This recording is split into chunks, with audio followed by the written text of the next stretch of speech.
Spectroscopy 2B, HL only, high resolution proton NMR and X-ray crystallography. The essential ideas here are that analytical techniques can be used to determine the structure of a compound, analyse the composition of a substance, or determine the purity of a compound. Spectroscopic techniques are used in the structural identification of organic and inorganic compounds. Although spectroscopic characterization techniques form the backbone of structural identification of compounds, typically no one technique results in a full structural identification of a molecule. Nature of Science. Improvements in instrumentation, mass spectroscopy, proton nuclear magnetic resonance and infrared spectroscopy have made identification and structural determination of compounds routine. Models are developed to explain certain phenomena that may not be observable. For example, spectra are based on bond vibration model. And improvements in modern instrumentation, advances in spectroscopic techniques such as infrared spectroscopy, proton NMR and mass spectroscopy have resulted in detailed knowledge of the structure of compounds.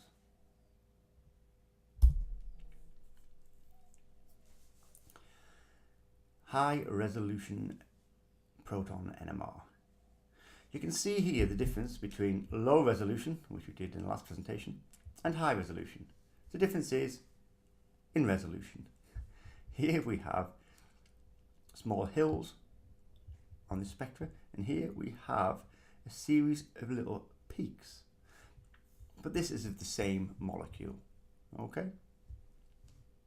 So what's going on? Well, first let's talk about what chemical shift is and the standard that we use to work out chemical shift. In simplest terms, the position of a signal on the NMR spectrum is the chemical shift.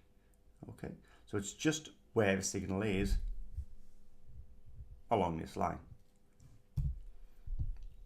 It's a value that indicates the frequency of radio waves absorbed by the protons in an environment relative to a standard, which in this case is TMS. And that's assigned at 0. So all the peaks are just relative to TMS. The value depends on the chemical environment of the protons. And if you want to know more about it, you can look up shielding and deshielding. It's measured as, the chemical shift is measured as the frequency of the signal minus the frequency of TMS times 10 to the 6 divided by the frequency of TMS. So if you've got a chemical shift of 2, then the protons need a magnetic field 2 million times weaker to reach resonance than that needed by TMS. The frequency absorbed by protons in a sample is compared to the frequency needed for the resonance of the proton nuclei in standard TMS. And TMS stands for tetramethylsilane. Tetramethyl, because you've got 4 methyl groups, silane, because there's a silicon in the middle. And you've got, I guess you're wondering, why is TMS used as a reference standard? Well, I'll tell you. All hydrogen atoms have exactly the same chemical environments and absorb the same frequency of radio waves. And there's 12 hydrogens altogether, so you get a very strong signal to compare to. It absorbs radio waves in a different region than hydrogen nuclei that are bonded to carbons. So the TMS signal is separate from the proton signals in the sample. You won't get another peak here from a carbon-hydrogen bond, or carbon-hydrogen environment, I guess. It's chemically inert, it's unreactive, so it won't react with the reactants that you've also got in solution. And it's soluble in most organic solvents. It's also volatile, so you can remove it from the sample if necessary. The TMS signal occurs at the 0 point, and this is of course assigned on the chemical shift axes. Sometimes the TMS signal is just removed. Peaks in an NMR spectrum are split into a cluster of smaller signals. This is the high resolution NMR. These can be detected using more sensitive NMR instruments. You can see these splits here. This is split into 4. This is a single peak, and it's got 3 little peaks. The splitting is caused by spin-spin coupling. Again, you don't need to know what that's about, but you can look it up if you so wish. Hydrogen atoms on an adjacent carbon influence the absorption frequency of the protons and produce different signals in a cluster, known as a splitting pattern. So we've got a quartet here, because there's 4 of them. Singlet and a triplet. There's 1 and there's 3. The number of signals within a cluster, or the splitting pattern, indicates how many hydrogen atoms are on an adjacent carbon atom. The adjacent carbon atom. Splitting patterns, number of adjacent protons. The splitting pattern will develop intensities, type of splitting. If there's no protons on any adjacent carbon, then you get a single peak. If there's 1 proton on adjacent carbon, you get 2, or a doublet. If there's 2 on adjacent, you get a triplet. And it looks, the relative height will be 1, 2, 1. It'll be like that, but not in an angle. 3, you get a quartet, and 4, you get a quintet. You're just doing n plus 1. 3 gives you a quartet, 4 gives you a quintet.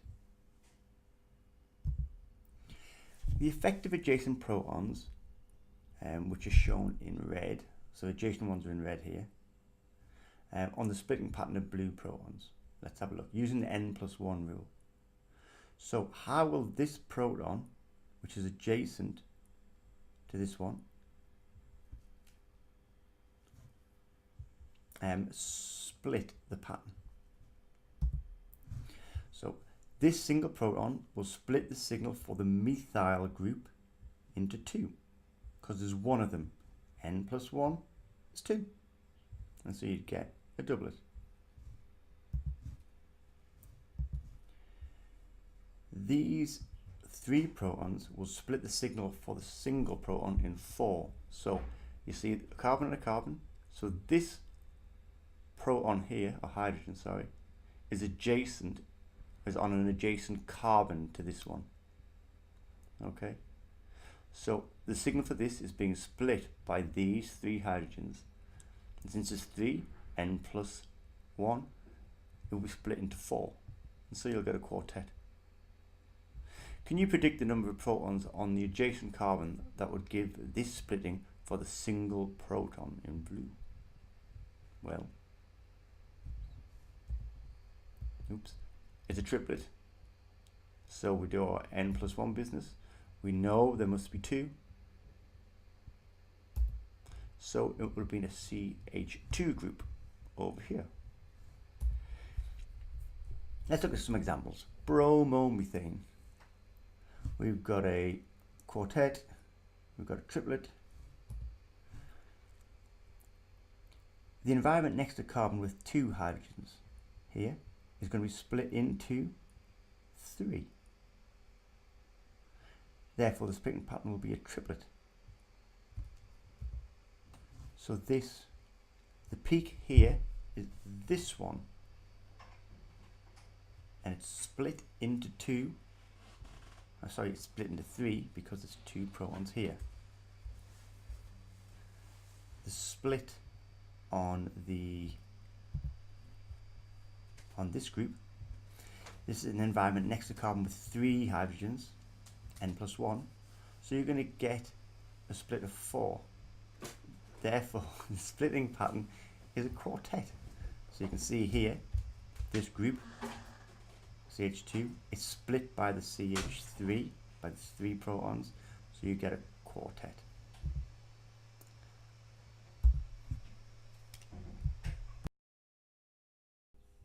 Example 2, butanol. We've got this environment on the left there, and it is next to a carbon with 2 hydrogens, so 2 plus 1. It's going to be split into 3. So it's going to be A. Oh, sorry. 1 minute. we go. Here we've got a group that is next to a carbon with 3, so it's going to be split into 4. So obviously that will be C. And then we've got this environment here, which is not, it's next to a carbon that has no hydrogens. So it's not going to be split. 0 plus 1 gives us a single peak. So that's going to be B. Example 3. The NMR spectrum shown is for a compound with the empirical formula C2H4O. We're going to deduce the molecular formula of the compound.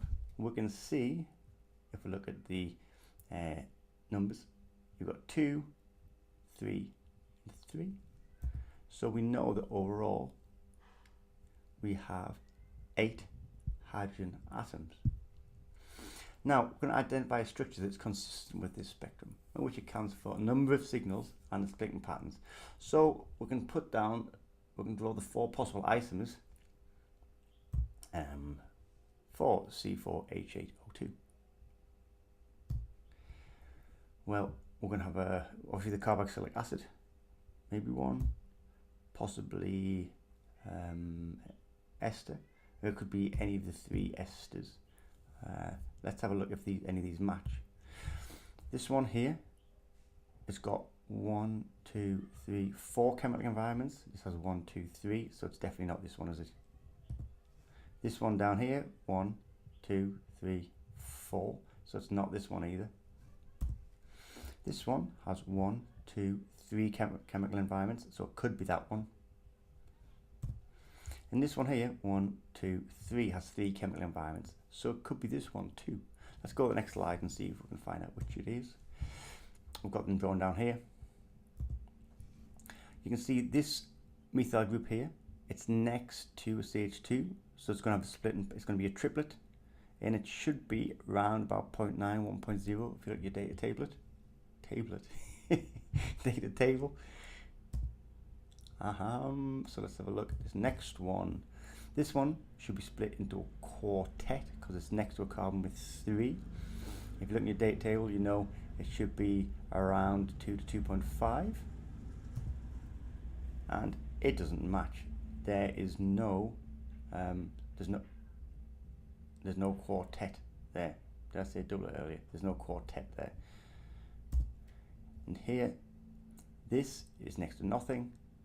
It's next to something, but it's not next to any protons or carbon with a hydrogen attached, sorry. And so it would just be a single peak. And there's no single peak around the 3.74.8 value where you would find it. Conversely, here we've got a methyl group. The carbon next to it has no protons, so it's going to be a single peak. So we're good for that one. We know it should be around 2 to 2.5. There it is there. Next, we've got this CH2 group, which is next to a carbon with 3. So we're going to get a nice quartet. It should be around 3.7, 4.8 according to the data booklet. And you can see that it is there. And finally, we've got this methyl group is next to a CH2, so it's going to be a triplet.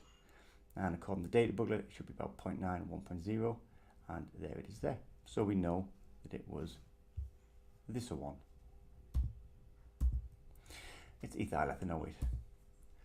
Example 4.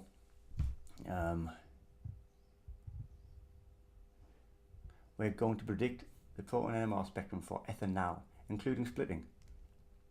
So what do you reckon? A, we've got 3 protons, and it's next to 1. So we know it's going to be a doublet because it's next to a carbon with 1. We can look at the data booklet because it's next to this group here. We know it's going to be 2.2, 2.7 parts per million. And we know that its relative area is going to be about 3. Well, about 3. It's going to be 3 because there's 3 protons. B, it's next to 3 protons, and so it's going to be a quartet. The data booklet tells us it'll be around about 9.4 to 10, and the relative area under the peak will be 1, because there's 1. So let's draw them in. There's the doublet, and there's the quartet, and you can see we've done the relative heights, and you can draw in brackets, you can write in brackets the relative intensity. A challenge, un challenge. We're going to predict the proton NMR spectrum for butanal, and we're going to include the TMS signal. First of all, we're going to do A. You can see it is next to a carbon with 2 hydrogens, so it's going to be a triplet. Data booklet tells us 0.9 and 1.0. Relative area will be 3, because there's 3 protons. Next, we've got B here. It's split by 1, 2, 3, 4, 5. You see, it's adjacent to 2 carbons, so we've got to include all the hydrogens from this one and the hydrogens from this one, which is a total of 5. 5 plus 1 gives us a sextet. Look in the data booklet, we can see it'll be about 1.3, 1.4, and there's 2 of them, so we know the relative area would be 2. Here we have this carbon is adjacent to this carbon and this carbon. There's 2 here, 2 protons in this one, 1 proton here. That's 3 altogether. So this is going to be a quartet. We can look up the data booklet. It's 2.2, 2.7, and we know the relative area will be 2 because of 2 protons. And finally D, it's next to 2 protons, so we're going to get a triplet. Data booklet tells us 9.4 to 10, and there's 1, so relative area of 1. So A will be the triplet, round about there. B is that sextet, which is a bit smaller. We've got C, the quartet, and we've got D way up there, and that will be the triplet. And we can just stick TMS in there with its 12 protons. Okay, some things you need to remember about the splitting patterns are just a few points. Firstly, the protons on the same atom do not interact with each other. They are equivalent and behave as a group. Protons on the non-adjacent carbon atoms do not usually interact with one another, so only protons on adjacent carbons do. Adjacent carbon atoms with the same hydrogen environments do not split each other. Here's an example. You can see this CH2 and this CH2 are in identical environments because the chlorine's on either side. Okay, so they wouldn't split each other. And finally, the OH signal in an alcohol is a singlet, and it does not split. Adjacent protons have no effect on the OH signal. The OH singlet is not affected by the adjacent CH2 group and appears as a singlet. You can see it here. Yeah, this singlet there. It isn't split by these 2. A great site for predicting NMR spectra is here. You should get on there, draw some structures, and watch the magic. It's fantastic. Okay, take a deep breath. And now we're going to talk about X-ray crystallography, which is a bit like magic. The power of X-ray crystallography is quite phenomenal. It helps us determine a wide variety of molecular structures, including some very important examples. Ionic crystals, benzene, graphite, penicillin, vitamin B12, lysozyme, hemoglobin, DNA. The structure of DNA was discovered by X-ray crystallography. Metals and many, many more. It's a very strong technique. So what does X-ray crystallography tell us about molecular structures? Well, it tells us bond angles, it also tells us bond lengths, and it tells us the stereochemistry, because it tells you the relative positions of atoms in 3D space. How does it work? Well, molecules are crystallized first of all. So you dissolve your molecules in a solvent, you allow them to crystallize out. And the molecules and atoms in crystals are very highly ordered. Next, you fire some monochromatic X-rays through the crystal. So you just fire a thin beam through your crystals and they get scattered. Well, why are we using X-rays? Well, the wavelength of regular light, 10 to the minus 7 meters, is much larger than the typical distance between atoms, which is about 10 to the minus 9 meters. So we cannot see atoms or molecules, but the wavelength of X-rays is on the order of 10 to the minus 9. and so you can see the distance between them. I was doing the bunny ears with my fingers when I said see there, as in you can't really see them. X-ray scatters.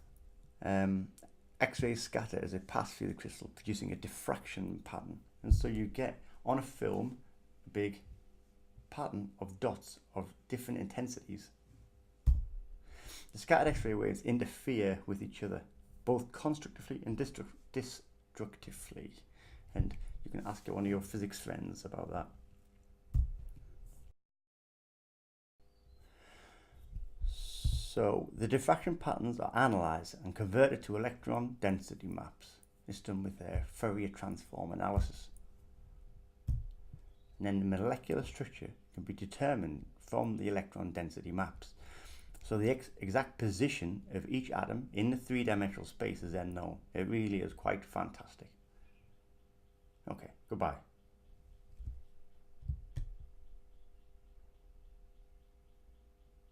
Splendid.